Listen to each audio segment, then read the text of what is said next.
Today morning at about 4:30, 14 tourists from Akola, Maharashtra came at the railway station.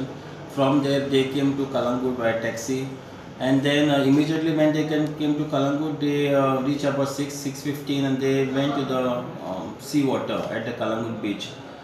And suddenly all got drowned in the water. However, the remaining about 9 people could come on the beach, and 5 people got drowned in the sea water.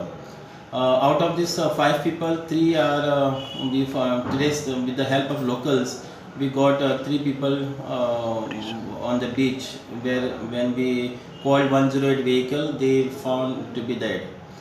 So this among these 3 people names are Chetan Gawali and Ujwal Vakode and Pritesh Lankeshwae.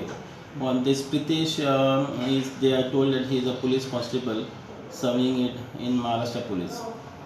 2 persons are still missing.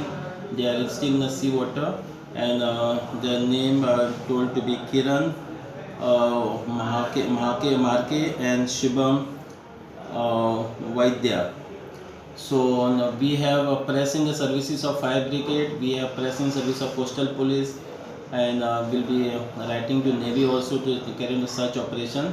And the special patrolling is kept with the rescue vehicle, putting my staff right for entire beach. So if anything is noticed, we'll try to rescue them.